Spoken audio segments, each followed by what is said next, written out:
It really dates back a lot longer than 20 years. I mean, going back to the turn of the century, starting with the rubber industry, with companies like Goodrich, Goodyear. I mean, everybody knows Akron was the tire capital of the world. Uh, in addition to that, there was research going on. University of Akron had a pioneering polymer program, goes back to like 1910. When you bring those things together, people were looking at polymers, looking at chemicals.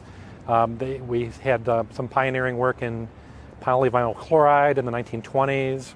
It really goes back a long way. We're sort of bringing together the research, the companies, the material suppliers, the machinery companies, all in one place, and it just became a fertile place for a lot of innovation. New products were happening, new companies were being started, things like that.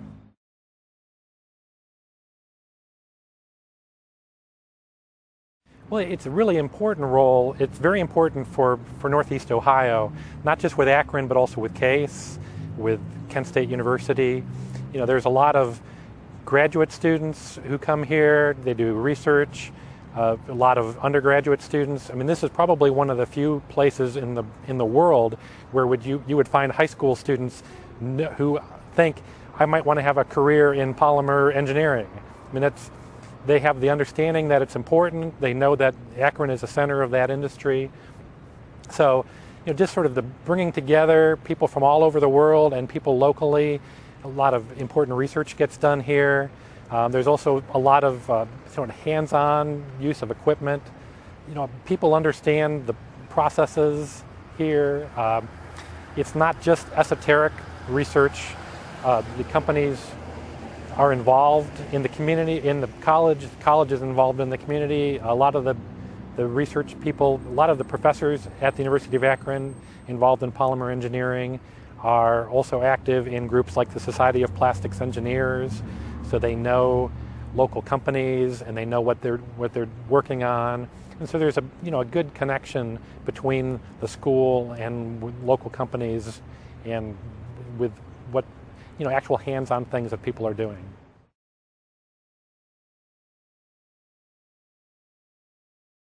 Yeah, some of it there was sort of some actual connections to it in looking at things like tire cord. Tire cord is not made out of rubber; it's made out of polyester. So companies like Goodyear were involved in developing polyester markets for polyester, and then that took off in different directions, in fabrics, in film. Polyester is used for a lot of different things, but initially the reason why Goodyear was interested in it was because potential in tire cord. Same thing for polyurethane. People were looking for alternatives to rubber. Some of this was during World War II. So they're looking at PVC, they're looking at polyurethane, they're thinking, what if we didn't have access to the rubber, what sort of chemicals could we use to make products that are essential to the war or essential to industry? So they're looking at different chemicals, and the polymer industry was a result of that.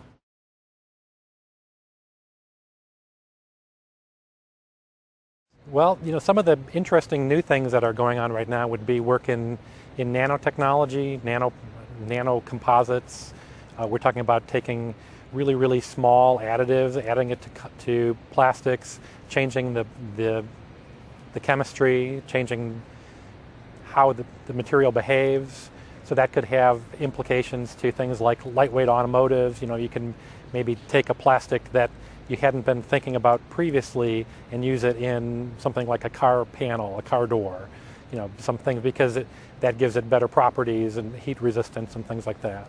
So, and some of that is sort of high-tech stuff, but it's starting to come into commercialization right now. A lot of solar power right now. There's a lot of research going on in solar power and in polymers used in different films. Another great example is lightweight electric vehicles. A lot of the chemistry used in the batteries for lightweight vehicles involves polymers, and these are materials that they're trying to make the batteries smaller and give them longer range, so these vehicles can be more, so they can compete with conventional vehicles. So a lot of new research, a lot of things going on as a result of that.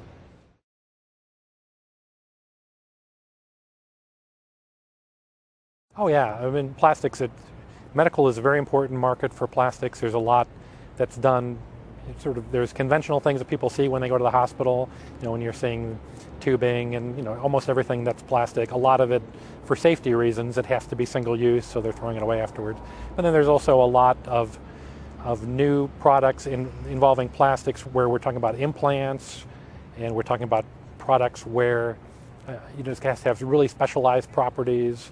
So yeah, there's a lot of that. Some of the products, if you were a molder who's serving that market, you might be making something that's smaller volumes, or you might be making something that's really, really tiny, and yet because of safety issues, it's really important to have the material just right, and to have, everything has to meet strict standards, FDA standards. So the result of it is really for North America, and it's an advantage because the companies who are involved in that market, if you've been in it for a while, you understand what's involved, how to meet the standards and everything.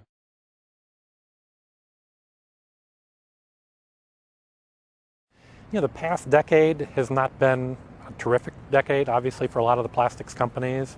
But really, I think the companies that are surviving today are doing so because they've discovered the markets where they need to be. They've discovered how to compete globally, internationally. They've become lean. They've become focused on the right places where they need to be. In a lot of cases, they've diversified their customer base so that they're not overly dependent on one market or one customer, and they've become specialized. Where you don't see as many plastics processors today who are just sort of shoot and ship, will make anything.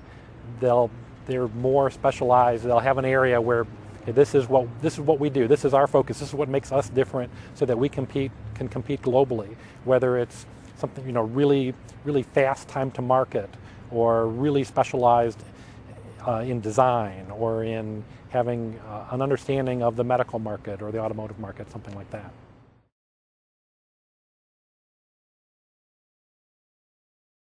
Well, there's a wide variety of jobs. There's locally in Northeast Ohio, there are some major material suppliers, like PolyOne is a good example. There's some smaller compounders that do the same sorts of things. Those companies, they hire technicians, they hire engineers, they're hiring people who are involved in research, involving a lot of design work, polymer design, and things like that. So a lot of specialized things, a lot of cases where they're hiring people who have college degrees or who have specialized training.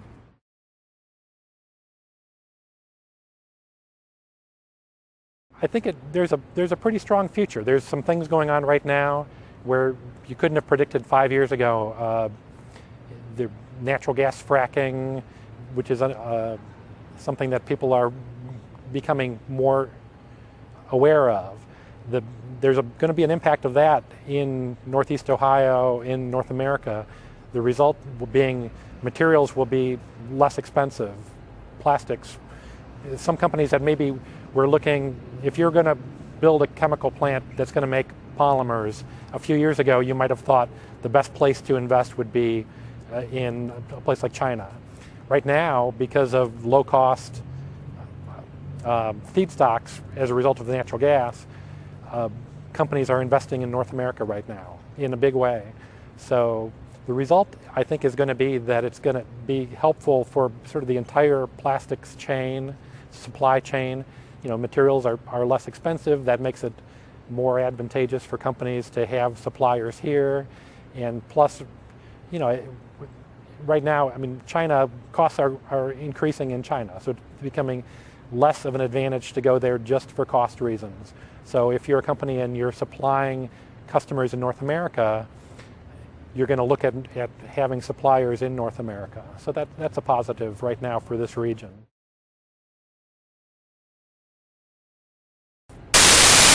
Where they need